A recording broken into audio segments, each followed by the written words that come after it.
Olá amigos, bem-vindos ao canal Daniel Simões. Este é o 8º vídeo da série Desconstruindo o Sistema. O tema é o controle tecnológico absoluto, a concentração de poderes e a restrição das liberdades. O controle tecnológico é a base da instauração de um governo mundial, porque ele é a base de funcionamento das várias áreas económicas, saúde, educação, transportes, etc. Para entendermos melhor como acontece este controle tecnológico, vamos ver o que é biometria. A biometria são características físicas únicas em cada pessoa que podem ser usadas para reconhecimento automático e tecnológico. Tais características incluem a face, impressão digital, íris, voz, assinatura, palma da mão, veias, DNA, etc. A recolha destes dados biométricos, eles são armazenados em bases de dados biométricos. São bancos de armazenamento de informações biométricas recolhidas com tecnologias biométricas, usadas para identificar e autenticar pessoas com base em suas características físicas e comportamentais. Como está a realidade da instauração destas tecnologias aqui no Brasil? Podemos ver que no dia 11 de abril de 2017 o Senado aprova a criação da Base de Dados Nacional para Identificação de Cidadãos. Já é uma realidade.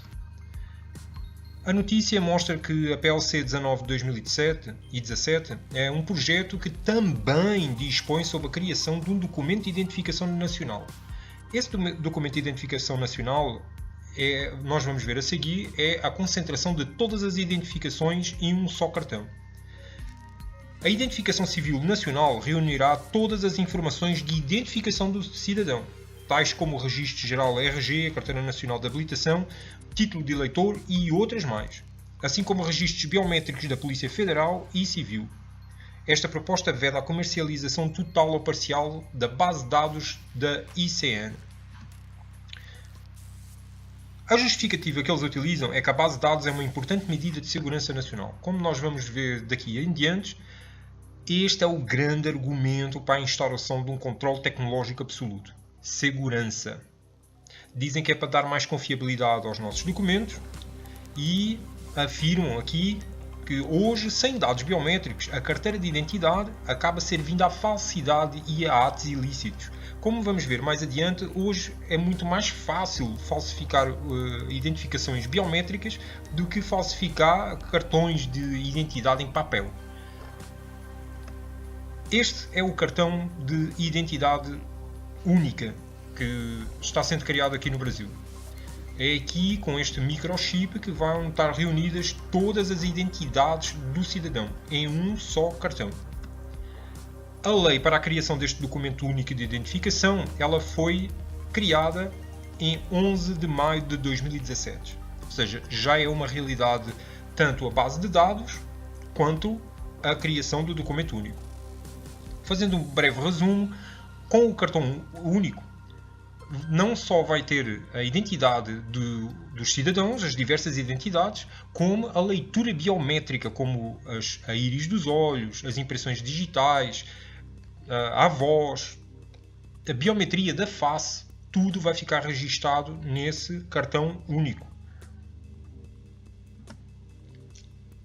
Essa criação desse cartão único é a Lei 13.4444/2017. Ele vai unificar cerca de 20 documentos de identificação.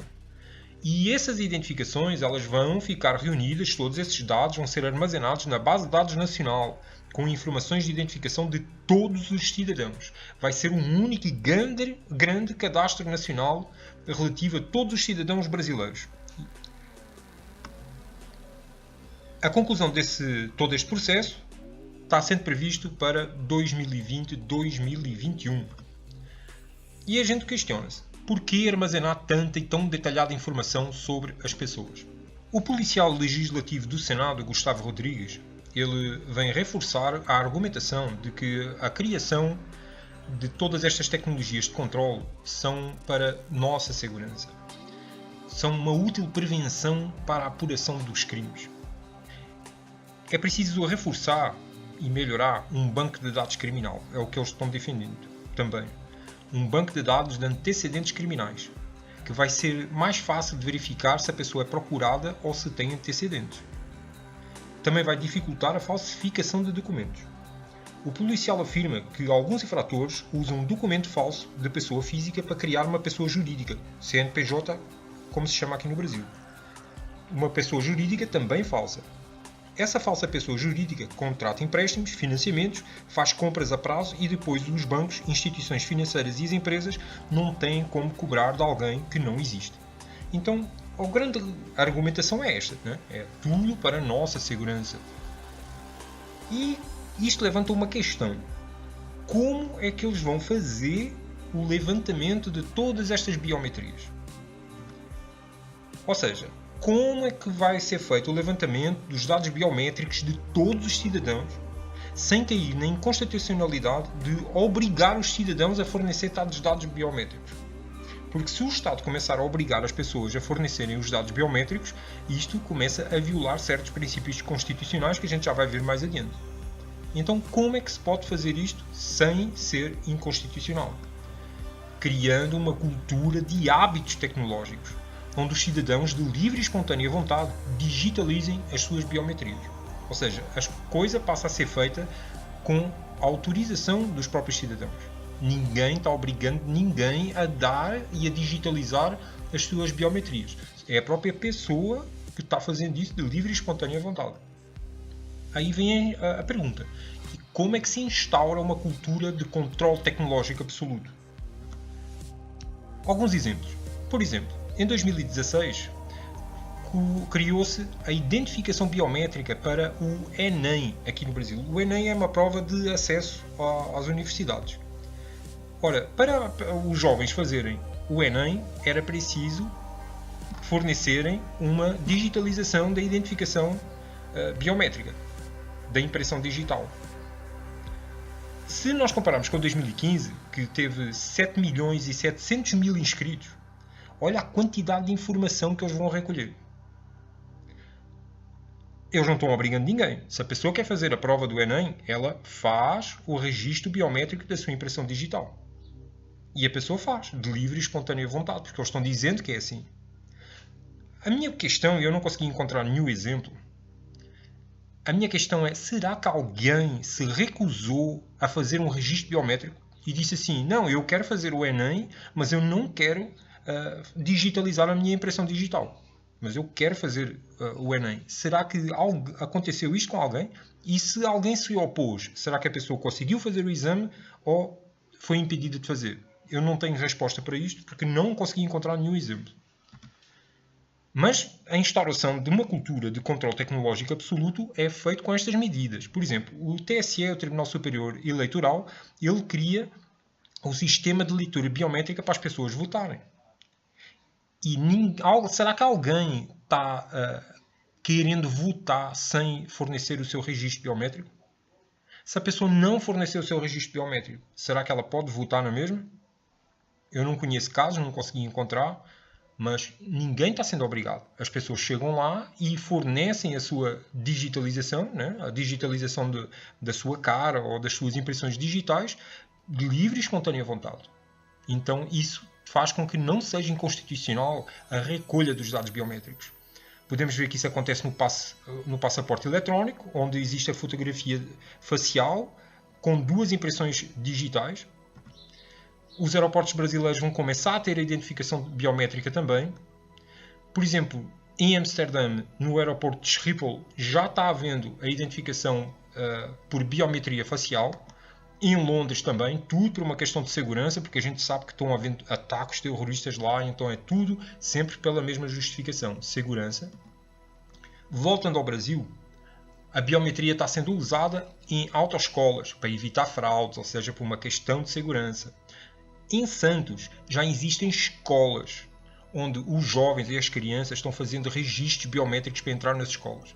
Ou seja, é uma coisa positiva, a gente tem que admitir isso. Existe o lado positivo. Há um controle sobre quem entra na escola e há um controle sobre a frequência do aluno na escola. Mas é demais, está sendo em todo o lugar. E as pessoas estão dando as suas leituras biométricas de livre e espontânea vontade.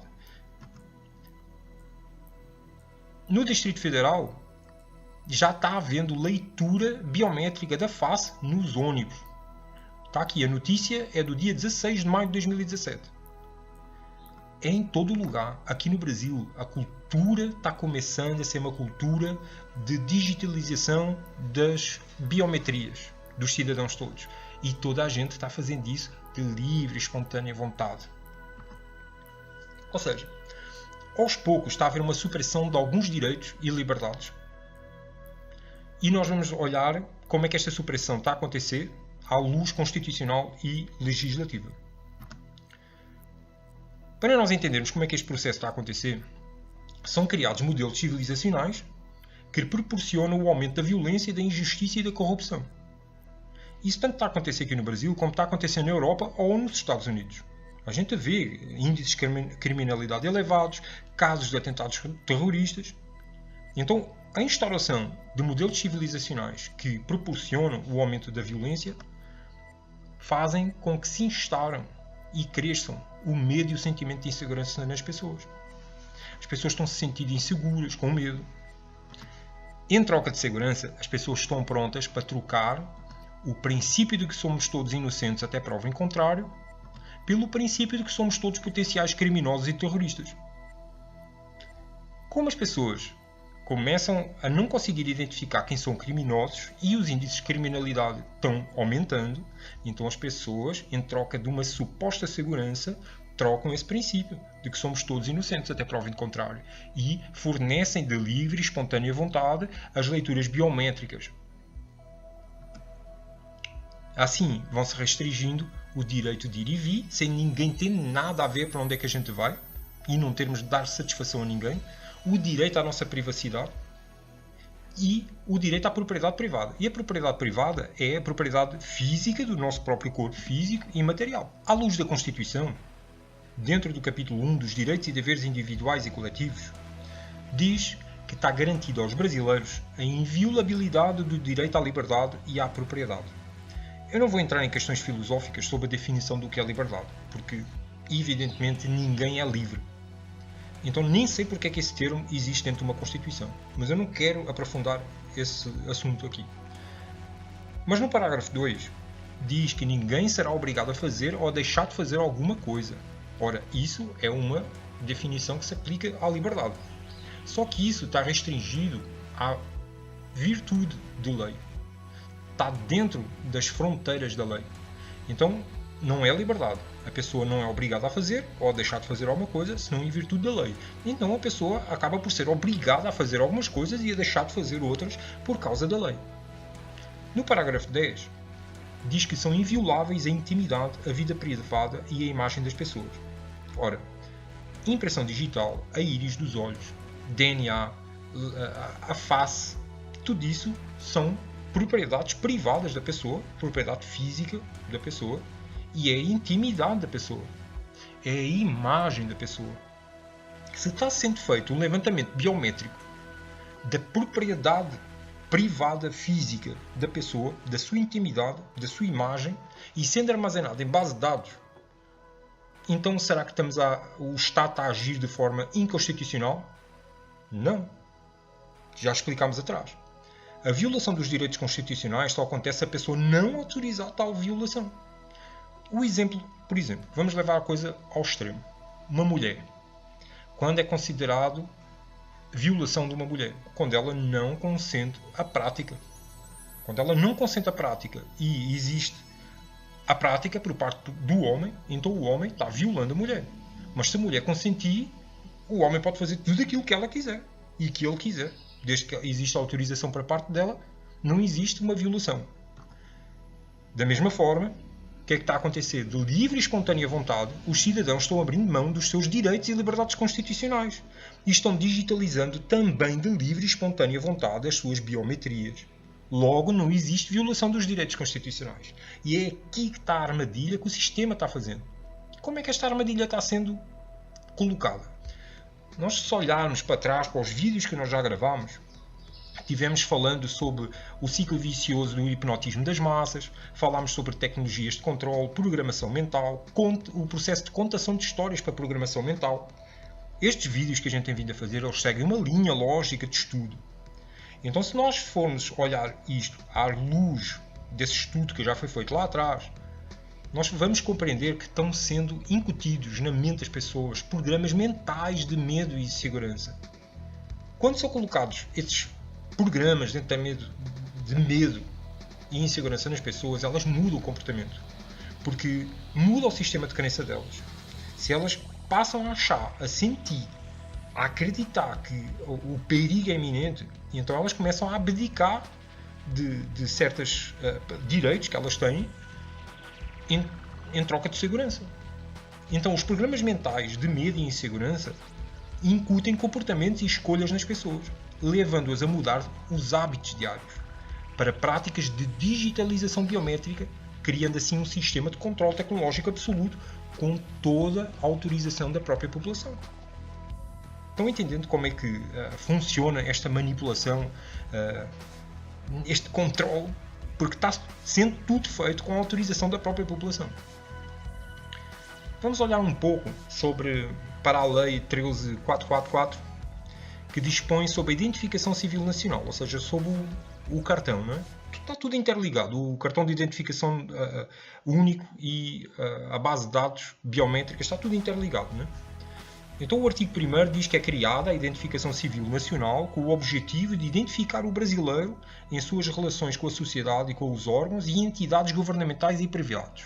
Ou seja, é a pessoa ser identificada em tudo aquilo que ela está fazendo. Ela mostrar que é ela que está ali. Né? Ela tem que provar que é ela que está ali. O artigo 3º diz que o Tribunal Superior Eleitoral, que é aqui que a coisa começa a ficar bizarra, né? Garantirá aos poderes executivo e legislativo da União, dos Estados, do Distrito Federal e dos municípios acesso à base de dados da ICN de forma gratuita, exceto quanto às informações eleitorais. Aí eu começo logo assim a questionar, espera aí, vamos levar a coisa para o microcosmos. O que ele aqui está a me dizer é que os poderes executivo e legislativo dos municípios têm acesso à base de dados. Então, eu olho assim,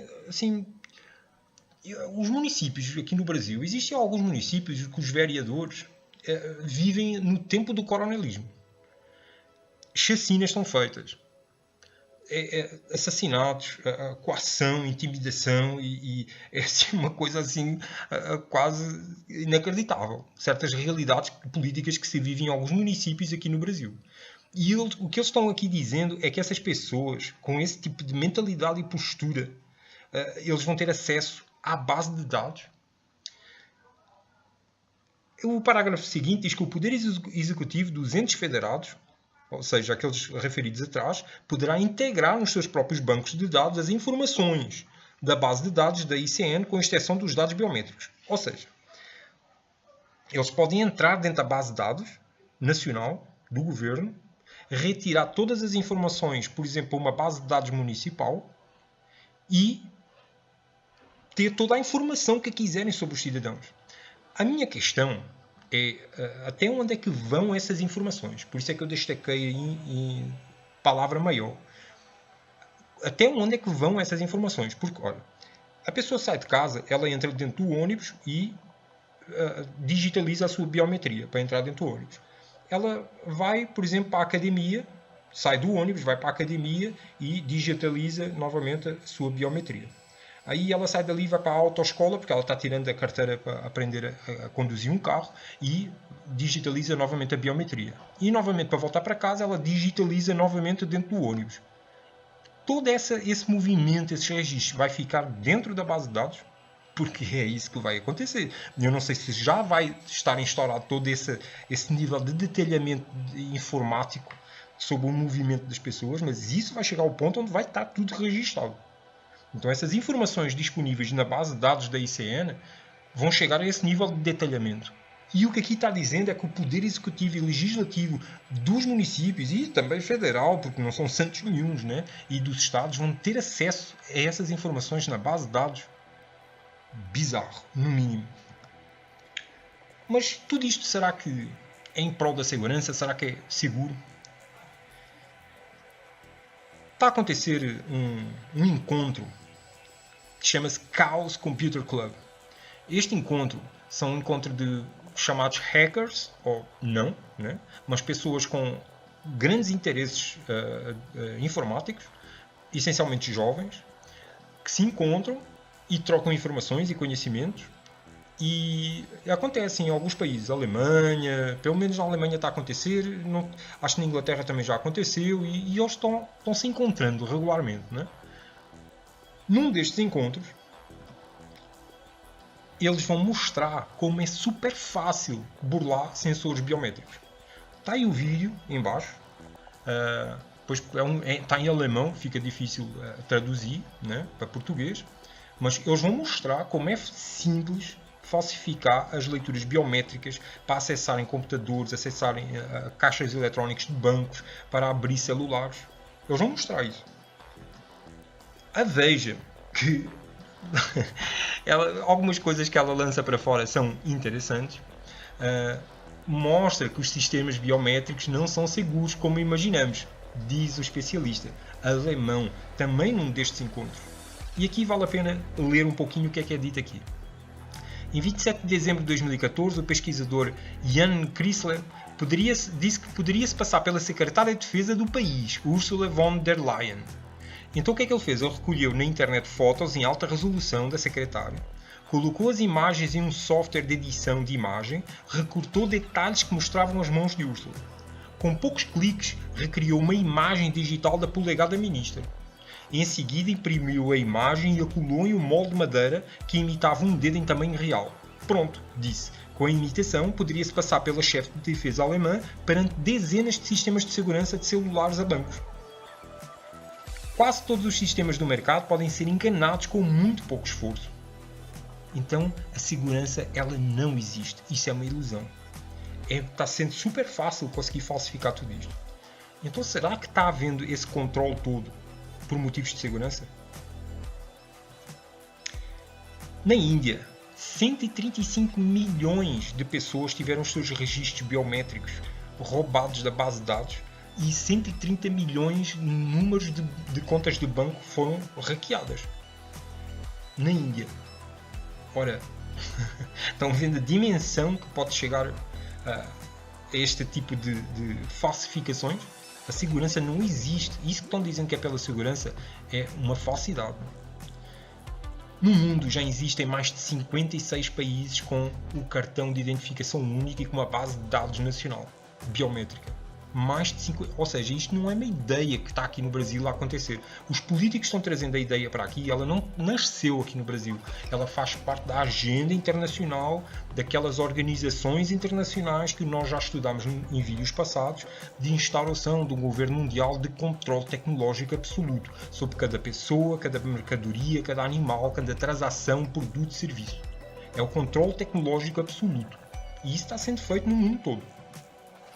Então surgem várias questões. Por que armazenar tanta e detalhada informação sobre as pessoas? Onde será guardado o banco de dados sobre os cidadãos? Quem vai gerenciar o banco de dados? Como é que vai ser gerenciado?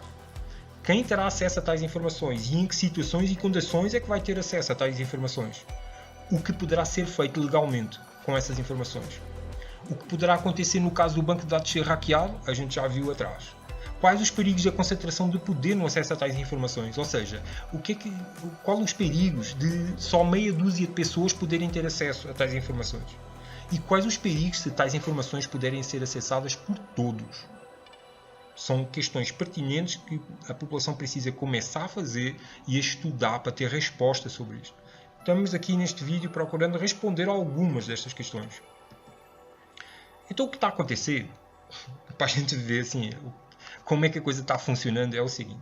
É criada, por exemplo, uma base de dados em função do Enem. Né? Eles fizeram a recolha dos estudantes, digitalizaram as impressões digitais e é criada uma base de dados do Enem. Aí é criada uma base de dados do sistema eleitoral, outra base de dados do passaporte, outra base de dados dos aeroportos, outra base de dados da autoescola e uma base de dados da empresa A, da empresa B, da empresa C. De repente existem milhentas bases de dados no país. O que é que acontece com estas bases de dados? Elas são criadas com autorização do governo, fiscalizadas pelo próprio governo e todas estas fontes de base de dados biométricos, elas começam a fornecer estas informações todas com uma base de dados central do governo, que é essa base de dados que nós vimos no início que foi criada. Então todas as informações dos cidadãos, o que é que eles estão fazendo, onde e quando, começa a ficar registado nesta base de dados central. E aí vem novamente a questão, e o poder executivo e legislativo, por exemplo, municipal, vai ter acesso a isto aqui? A toda esta informação detalhada sobre os cidadãos? Eu ainda não tive a resposta a essa pergunta. Por exemplo, em Portugal foi criada a Comissão Nacional de Proteção de Dados. Ela faz uma fiscalização sobre o modo de funcionar de todas essas bases de dados diferentes. Tudo para ser concentrada numa base de dados central. Como a coisa chega a níveis muito complexos, é também criado um conceito de fiscalização só para a recolha biométrica de DNA. Mas a coisa ainda vai mais fundo e fica ainda mais bizarra. Isto que está aqui, a maior parte da população em Portugal não tem conhecimento disto. Eu duvido assim que seja fácil encontrar alguém que tenha conhecimento disto. Foi feito um acordo entre os Estados Unidos e Portugal para troca de informação biométrica e biográfica dos cidadãos, por motivos de segurança. Ora bem, Portugal está fornecendo a informação biométrica e biográfica toda dos cidadãos para os Estados Unidos. Eu tive acesso, consegui cópia do documento desse acordo feito entre os dois países. E eles dizem que esse procedimento, esse acordo, é feito para prevenir e combater o crime. Para prevenir, detectar, reprimir e investigar crimes. É a justificativa sempre a segurança. Eles vão fornecer tudo. É o nome, o sexo, as impressões digitais, a biometria da cara, o endereço, tudo. O tipo sanguíneo, tudo o que você possa imaginar é partilhado. Para quê? Para prevenir o crime e o terrorismo.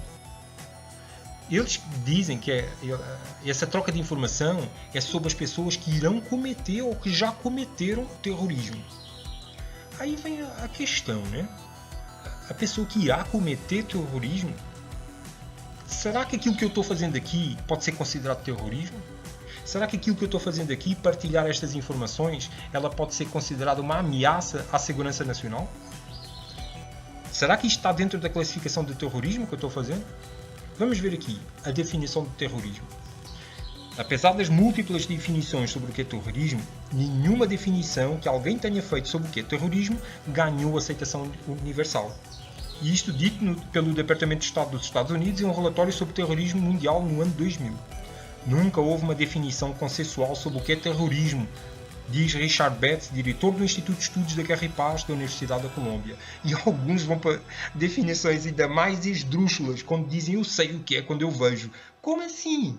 Então, podem olhar para este trabalho que eu estou fazendo aqui e dizer não, isto é terrorismo. E aí eu fico dentro deste acordo que foi feito entre os Estados Unidos e Portugal. E todas as minhas informações são partilhadas por Portugal para os Estados Unidos, porque possivelmente eu poderei cometer terrorismo, que é o que está aqui a dizer. Né? Troca-se informação porque a pessoa poderá cometer terrorismo. A continuação da descrição deste acordo, né, a nível da notícia que nós estávamos vendo, eles justificam que é contra o extremismo violento e contra o terrorismo e tudo, e eles dizem aqui mais em baixo que os Estados Unidos já fez acordos semelhantes com a Espanha, a Alemanha, a Itália, a Grécia e com outros 8 países que entraram dentro do programa Visa. Espera aí, os países estão tudo fornecendo a informação dos seus cidadãos, esta volumosa e detalhada informação sobre cada cidadão, partilhando com os Estados Unidos e uns entre os outros. Então o que é que está a acontecer? Semelhante ao que nós vimos atrás, o país A cria uma base de dados central com toda a informação dos cidadãos. O país B cria uma base de dados com toda a informação dos cidadãos. E eles começam a partilhar estas informações todas e é criada uma base de dados global com toda a informação detalhada de todas as pessoas do planeta. E é evidentemente que esta ideia de uma base de dados central, global, não é uma ideia da minha cabeça. Por exemplo, podemos ver este estudo feito pela Universidade do Cambridge sobre genética de suspeitos. E diz ali, governança global do DNA forense. Ou seja, é criada uma base de dados mundial, que é essa a proposta aqui, sobre dados forenses, ou seja, de criminosos. Isto aqui, esta base de dados mundial, não é só para motivos de prevenção do crime. Ela já começa a extrapolar isso. É de todas as pessoas do mundo. Por causa daquele princípio de que todos nós somos potenciais criminosos e terroristas. Então todos precisamos ser controlados. E depois vem aquela história. Mas se eu não tenho nada a temer, não tenho medo de ser controlado. E a pessoa vai abdicando dos seus direitos. Podemos ver que códigos, base de dados genéticas, já existem, por exemplo, nos Estados Unidos, como a gente pode ver no site da FBI, que já existe o CODIS, que é o Combined DNA Index System, que é um sistema de armazenamento de dados genéticos da população.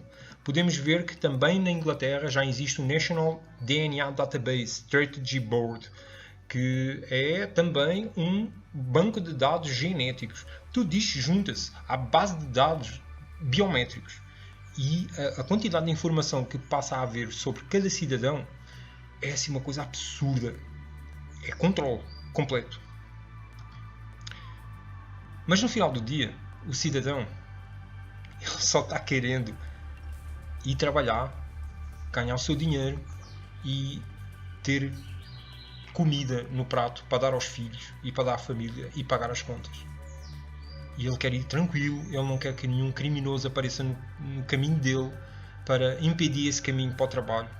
E aqui no Brasil vive-se uma situação diferente do que se sente em Portugal, né, por exemplo, onde a pessoa, em algumas regiões aqui do Brasil, a pessoa sai para a rua e não sabe se vai voltar para casa.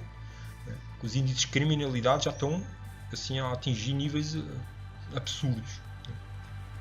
Só que quando a gente olha e vemos que o sistema de segurança biométrico é falho, né, e pode ser facilmente falsificado, a gente questiona-se então porquê? Se é tão falho assim, porquê é que eles estão investindo tanto então para criar este sistema assim? É preciso que ele seja falho.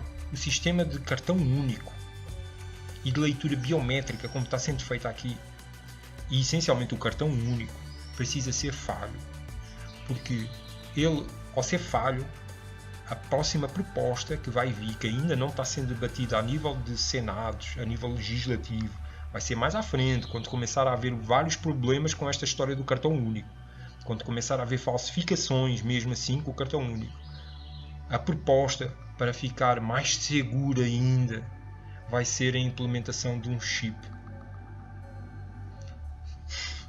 É essa a história, é esse o caminho. E nós estamos a ver aqui em termos oficiais, em termos de entidades e documentos oficiais, e estamos vendo que o caminho é esse. Isto não é viagem, isto não é teoria da conspiração.